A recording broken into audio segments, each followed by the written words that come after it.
आपके वित्त मंत्री ने पार्लियामेंट में ये बात कही कि 3 सालों में, जब कोविड की महामारी चल रही थी देश में, 3 सालों में पेट्रोल के ऊपर जो केंद्रीय टैक्स जो लगाए, उससे केंद्र सरकार की आमदनी 8 लाख करोड़ रुपए से ज्यादा बनी। 8 लाख करोड़ रुपए की लूट हुई है देश की जनता की। वो जो है इसका ये पैसा बना रहे हैं और आज कह रहे हैं राज्य सरकारों से कि आप घटाइए। ये फरेबी की हद होती है। लेकिन आज जो जिस तरीके की नफरत की और ये हिंसा की राजनीति है, उसके रोकना है। अगर हमारे देश को हमें बचाना है, इस संविधान के को बचाना है, तो इस तरीके की राजनीति को दरकिनार करने की जरूरत है। आज वामपंथी पार्टियों का यही शपथ है कि आज हम भारत को बचाएंगे। हम भारत को बचाएंगे ताकि आने वाले दिनों में भारत को बदलेंगे एक बेहतर भारत में, जहाँ पर हर मजदूर का, मेहनतकश का आवाज जो है वो बुलंद होगा। आज 9 करोड़ से ज्यादा हमारे देश के नौजवान भटक रहे हैं बिना नौकरी। कई सारे तो नौकरी खोजना छोड़ ही दिया। वादा किया था 2 करोड़ हर साल, यानी इन 7-8 सालों में 16 करोड़ नए नौकरियों की सृष्टि करनी थी। उल्टा 9 करोड़ से ज्यादा आज घूम रहे हैं बिना नौकरी। आज ये हालत हो रही है देश की। महंगाई की बात, बेरोजगारी की बात, भूखमरी की बात, और अनाज जो सड़ रही है अपने गोदामों में, वो देश के लोगों के बीच में बांटकर उनका भूख को दूर करने की जगह वो विदेश में बेचकर उसका मुनाफा बनाना चाहते हैं। और पूरी देश की लूट जो मची हुई है और सरमाएदारों के हाथ में देश की संपत्ति, जिसके मालिक आप और हम हैं, देश की जनता है, इसको बेचकर उनके सरमाएदार मित्रों का जो है फायदा करवाने पर तुले हुए हैं। तो आज इस तरीके की बर्बादी की ओर जो भारत को ले जा रहे हैं, इसको रोकना है।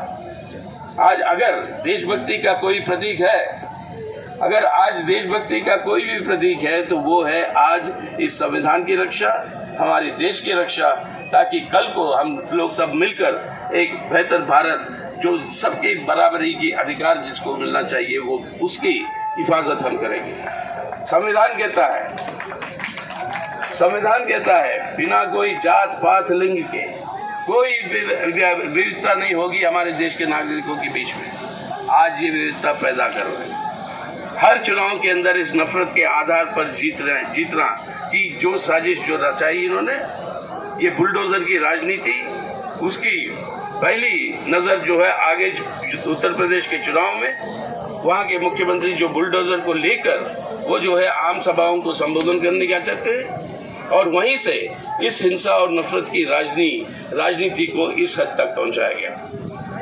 आज आप सभी जानते हैं हमारे कार्यकर्ता वामपंथी पार्टियों के, वो वहीं पर जुटे हुए हैं लोगों के बीच में शांति को बनाने के लिए। कॉमरेड वृंदा गरत तो पहले दिन वहीं थी जब बुलडोजर को रोकने के लिए आदेश मिले थे सुप्रीम कोर्ट से। बाकी सब नेता लोग और कार्यकर्ता आज इसी बात पे रह गए हैं कि देश के अंदर आज शांति को बहाल करना है, और इस हिंसा की राजनीति जो जिम्मेदार है उनके ऊपर कड़ी की कड़ी सजा होनी चाहिए।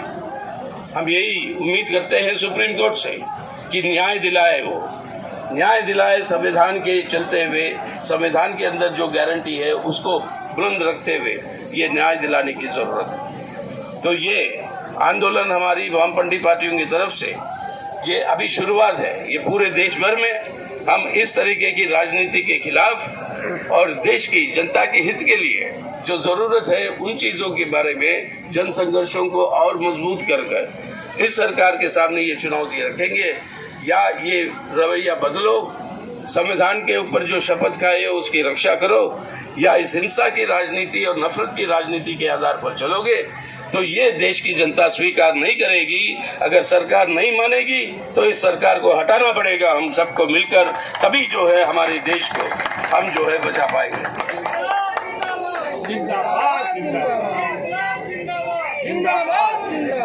इस देश को बचाने के लिए आज शपथ लेने की समय आ गई। सिर्फ हमारे शहीदों को याद करके उनको स्मरण करने की बात नहीं, आज ये समय आ चुका है हमारे नौजवानों के लिए, हमारे देश के लिए, कि हमें अगर बचना है इस धर्मनिरपेक्ष जनतंत्र का गणराज्य के रूप में, अगर बचना है इस संविधान की रक्षा करते हुए उसके अंदर जो अधिकार है बराबरी के अधिकार है हम सबकी। अगर उसको बचाना है तो आज वो शपथ फिर लेने की ज़रूरत है कि इस देश की रक्षा में हम खड़े होंगे और उसके सामने जो भी हमें झेलना होगा हम झेलने के लिए तैयार है, लेकिन अपने भारत को ना बिकने देंगे ना बर्बाद होने देंगे। इस भारत को बचाएंगे हम और बचाकर आने वाले दिनों में एक बेहतर भारत बनाएंगे। ये है हमारी शपथ आज।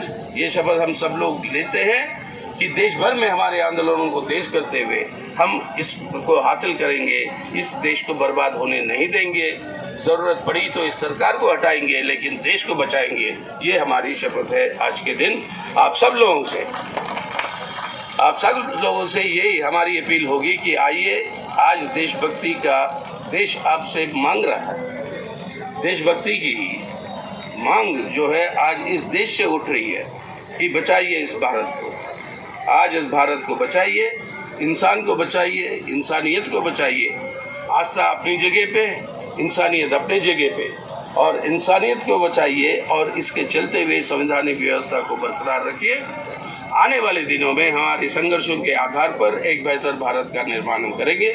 तो आइए, हमारी अपील आप सबसे यही है कि इन संघर्षों में जोरदार ज़्यादा से ज़्यादा लोग शामिल होकर हमारी मकसद को हम हासिल कर पाए।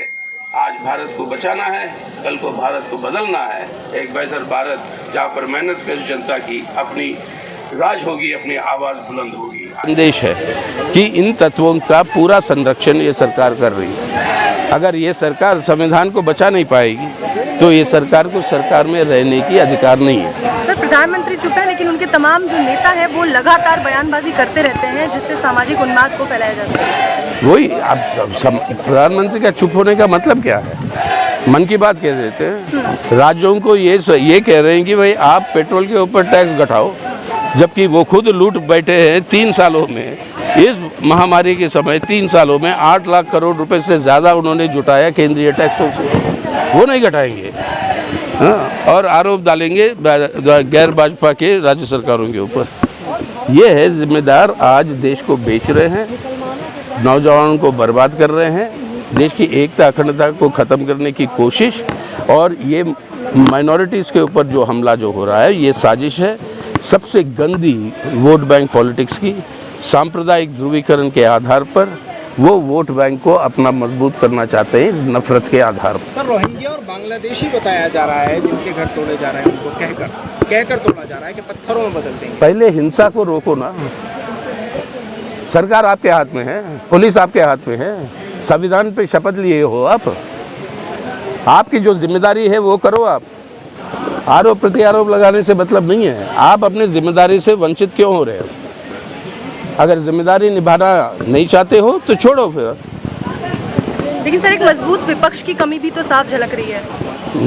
आएगी, विपक्ष आएगी, विपक्ष जनता बनाएगी जन आंदोलनों से, और वो विपक्ष आएगी। हाँ, yes, yeah tell me. This is absolutely ridiculous what the PM is doing. He is trying to shift the blame onto the opposition state government for this high fuel prices. The fact of the matter is that the finance minister has admitted in the parliament that between 2018 and 2021, that is the years of the pandemic, the central government has collected a whopping 8.02 lakh crores through the central taxes on petroleum products, while the share of the states as a whole is stagnant in terms of the GDP proportion, but the center proportion has skyrocketed. If there's anybody responsible for these high fuel prices, it's the central government. We are saying scrap the central taxes, scrap the central excise duties, scrap the central cess and surcharges on petroleum products, and that is the reason why petrol prices and petroleum products prices are high. Don't shift the blame onto the others. And by doing that, you are forsaking your own responsibility. There's so much happening in the country. We have never seen such a communal conflagration in our country in the past so many years. Every year, religious festivals are celebrated by each community peacefully, without any problem. But now deliberately you are igniting a politics of terror based on hatred in order to consolidate your communal vote bank. They are Yes, sir. diverting this issue like a fuel price hike. Everything, they are diverting everything into communal confrontation because that is the only way they can survive. Otherwise, they have been an abject failure. India has not seen such a dismal government than what it is today under Mr. Modi as the Prime Minister. Sir, Jignesh Mevani को एक tweet के लिए arrest कर लिया जाता है, लेकिन साक्षी महाराज जब कहते हैं कि तलवार और हथियार घर में रखने हैं, पुलिस पर भरोसा नहीं करना है, उन पर कोई कार्रवाई नहीं होती। बिल्कुल यही बात साबित करती है जो हम कह रहे हैं कि संरक्षण है सरकार की इन तत्वों के ऊपर जो आज हिंसा और नफरत के आधार पर अपनी सांप्रदायिक ध्रुवीकरण को तेज कर रहे हैं और उसका मकसद ये है कि वो एकमात्र तरीका है उनको सत्ता में रहने का, लोगों को एक दूसरे के ऊपर हमला करवाओ, वो हिंसा के आधार पर नफरत फैलाकर वो जो है अपनी राज सत्ता को हासिल करने की कोशिश में इस तरह की भेदभाव होती है। जो उनके खिलाफ है वो देशद्रोही है, जो खुलेआम ऐलान करते हैं हिंसा के लिए और वो हिंसा के साथ साथ तलवारों के साथ हथियारों के साथ वो जो करते हैं उन सब के लिए खुला मैदान है कि वो अपने प्रचार करें। ये साफ है कि सरकार के संरक्षण में हो रहा है ये सब। खबरों में बने रहने के लिए फोरम 4 को सब्सक्राइब करें और नोटिफिकेशन पाने के लिए बेल आइकन दबाएं।